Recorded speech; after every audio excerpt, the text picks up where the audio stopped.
Okay, well, welcome to another classic vehicle brochure video. Now, anyone who's been around my websites for any period of time will know that I do have a soft spot for the Ford E83W van and pickup. And I thought I would dig out one of my brochures. I'll probably do a few of these videos on the E83W, but to begin with, I thought I'd do one on this, the Fordson 1000 weight van brochure.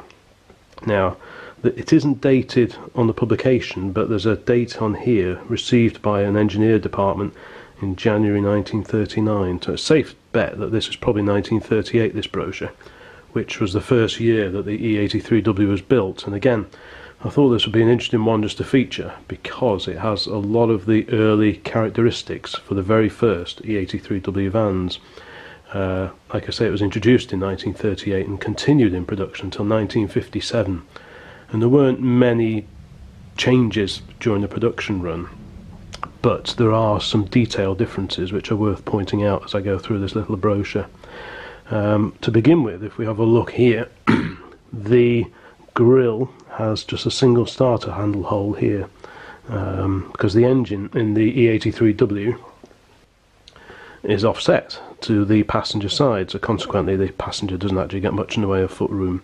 But yes, after only a year or two, they began making the grills with the starter handle hole on either side to cater for left-hand drive vehicles that would have the driver sat over here and the engine positioned over to this side. So that is a giveaway that this is a very early example. And again, these plated bumpers were never fitted to UK vans as far as I'm aware. We've got the engine bay here, which shows that the 1172 side valve engine offset to the passenger side. This gave it quite a snub-nosed sort of appearance, but it enabled, it allowed the Ford designers to maximise the amount of cargo carrying space for the overall length of the vehicle by stuffing the engine half into the cab, so semi-forward control. And down here there's a photograph of the cab itself, which didn't change a great deal during the production run, but if you look closely you'll see wind-up windows, which was a feature of the early vans, because after a short time they went to the pull-up variety with a little catch on the top of the glass here that you slide up and down. You've got a handbrake down on the floor here. That will be replaced by an umbrella handbrake under the dash. And let's see what else we've got. And we've also got a steering lock and the keys on the column on here, and that didn't last long at all. Very soon the ignition switch will go up here combined with a light switch. So again, these are all little characteristics which just highlight that this is a very early example of the breed. If we just go inside here, we'll see what else there is in this particular brochure. What have we got here? For quick work, save time and money with a new Fordson. The cost of deliveries is lowered by a van which is not only economical to run but enables the most calls to be made in the shortest time. The new Fordson 1000 weight van has the performance and ease of handling that makes speedy operations possible. The power of the well-known 410 engine, modern control fixtures, light steering and a short turning circle, and exceptionally good visibility in all directions save time under all traffic conditions. And it refers to the 410 engine, which of course is the engine that featured in various pre-war saloons. There was the Ford 8 and there was the Ford 10, and both engines would continue in production well after the war. 1172cc. The engine, like I say, was shared with some of the saloons, but the gearbox and all the transmission was different. The back axle with the offset, torque tube drive to the rear axle. The front axle was heavier than the saloon, but the engine is the same as in the cars. Let's see what we've got here. Instruments, which include a large speedometer, ammeter and electric petrol gauge, are indirectly lighted. The direction indicators are operated by a tumbler switch conveniently situated on the dash, and the starter switch is also on the dash. A large enclosed locker for papers is on the near side. The windscreen is open and held rigidly in position by the side adjustments. Synchronous gear changing, it's only a 3-speed box, and fully compensated self-energizing brakes are among the modern design features. So it's all good stuff. I always thought it was a very smart looking little van. I found my first E83W, it was a pickup in a field in North Wales, and ever since I've had a few of these, and it's just one of my little favourites. So that's fold this brochure out and have a better look at what we've got here. Big strong bodywork. The large body is quickly accessible from either end, and sturdy steel panel doors are fitted at the rear. The frame inside the rear body is ash, over which the steel panels are fitted. The body is built for heavy duty service. It's a wood frame construction, steel panelled, with all steel front end and rear mudguards integral with the side panels, ensuring extra strength and silence. Shelves or other fixtures to suit individual requirements can be fitted easily. If you have a particular interest in the E83W, I'd recommend you pop by my website. I set up www.e83w.co.uk many years ago, and there's lots of examples of old brochures and photographs on there. So if you like these particular Ford vans, whether it's the Fordson 1000 van or the later badged Thames badged version, by all means pop over and have a look on there. Large windows in the rear doors provide an exceptionally good view behind the van.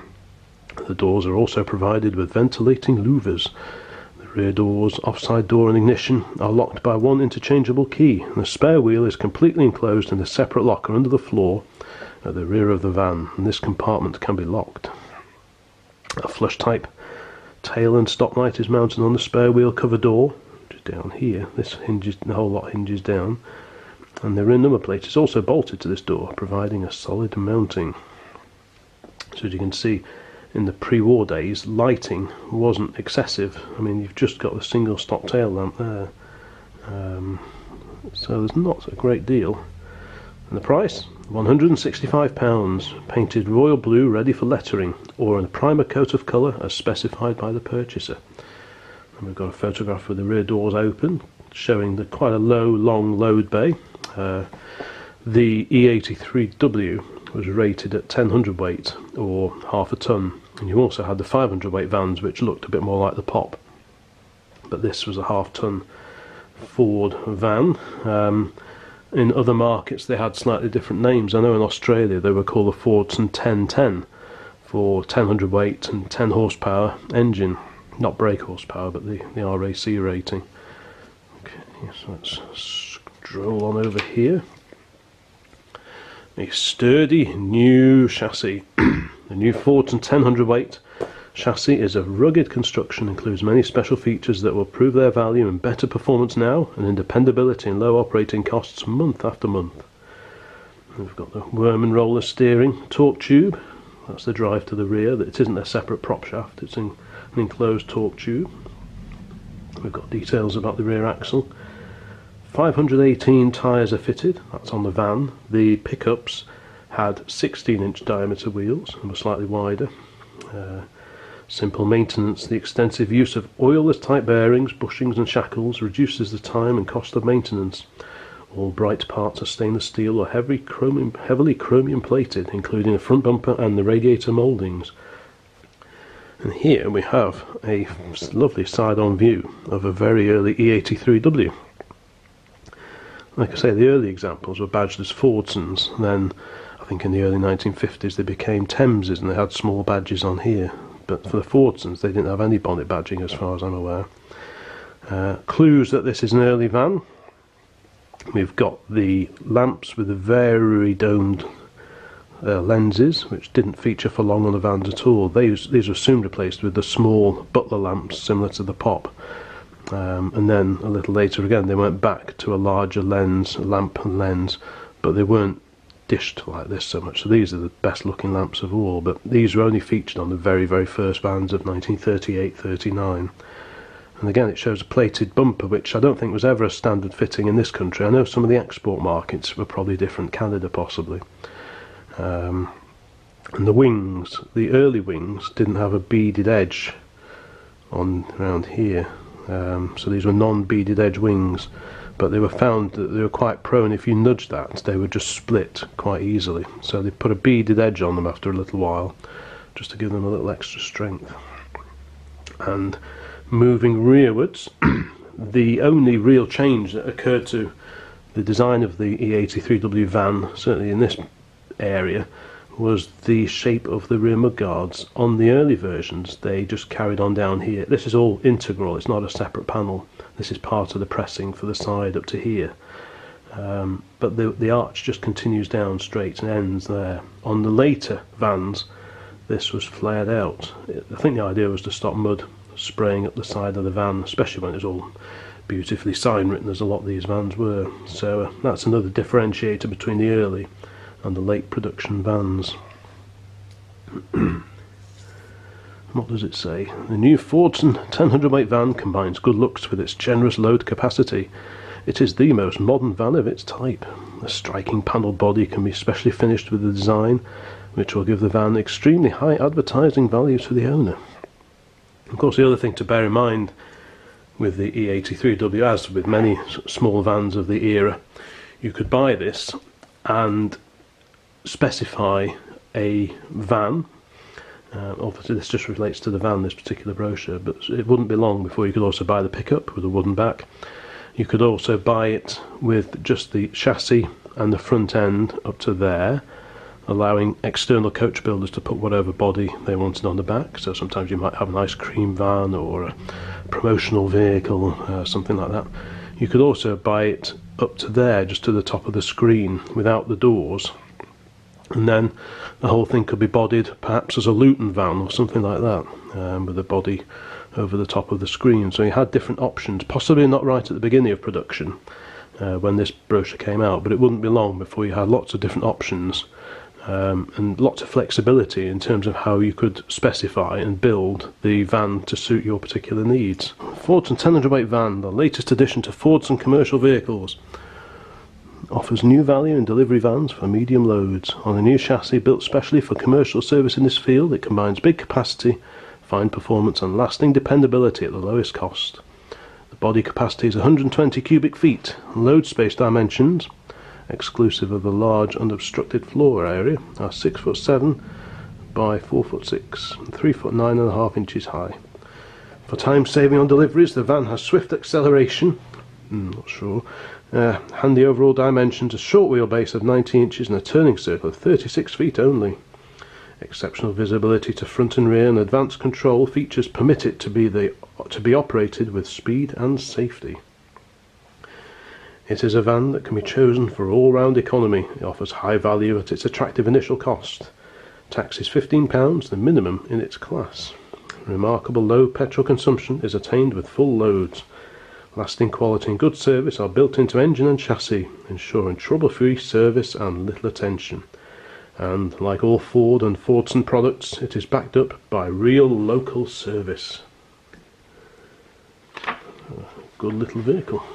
Let me go back to where we began. Like I say, there's a few examples of the early type here. The driving seat is of the comfortable bucket type with a spring cushion and is adjustable. The side doors, of strong all-steel design, are unusually wide to allow quick entrance and exit. Rise and fall side windows are fitted. Again, it was only the early versions that had the wind-up windows. And the windscreen opens. A roof light is supplied, and the generous equipment includes illuminated direction indicators mounted flush with the body sides, i.e. pop-up semaphore indicators. The van is powered with an efficient, simple and economical 4-cylinder side-valve engine, which has already proved its worth in the service of thousands of owners. See the specification for the special features of this engine, which ensures low fuel and oil consumption, lasting reliability and minimum upkeep costs. Over 30 brake horsepower gives the van a fine, snappy performance. I think most people will recognise that performance wasn't all that snappy, to be honest. They were geared more for sort of local town deliveries, but anything over sort of 30-35 miles an hour and you knew you were doing it.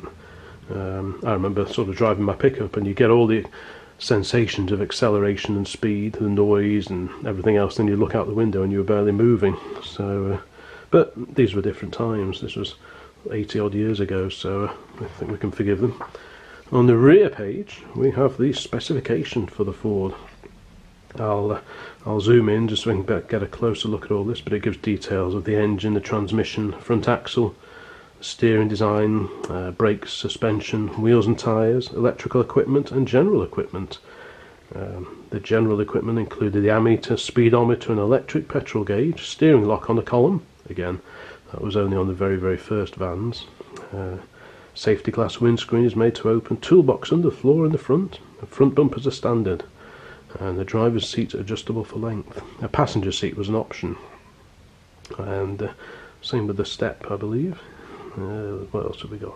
General dimensions. Overall length was 13 foot 1.5 inches and 5 foot 4.5 inches wide. And the overall height was 6 foot 1 3/4 inches.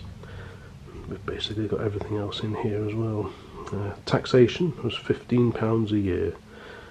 So yes, that's the brochure for the very first E83W van of 1938.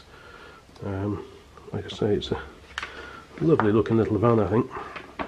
And the plan is to have a look at some brochures for slightly later versions and the many different variants that would go on to be available on this particular chassis. Like I say, it was rated at half ton, the cargo of half ton. It had the 10 horsepower, which is the RAC rating, 1172 side valve engine, and it was badged as a Fordson to begin with.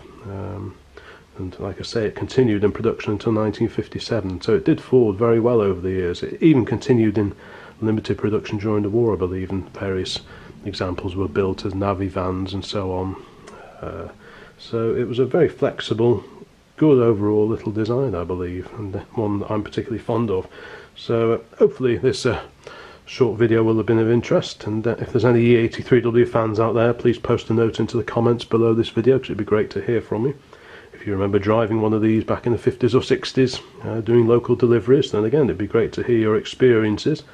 And if anyone owns one now or has restored one, again it'd be great to read some of your comments below. So thanks for watching, and I'll try and do some more Ford videos very soon. Bye bye.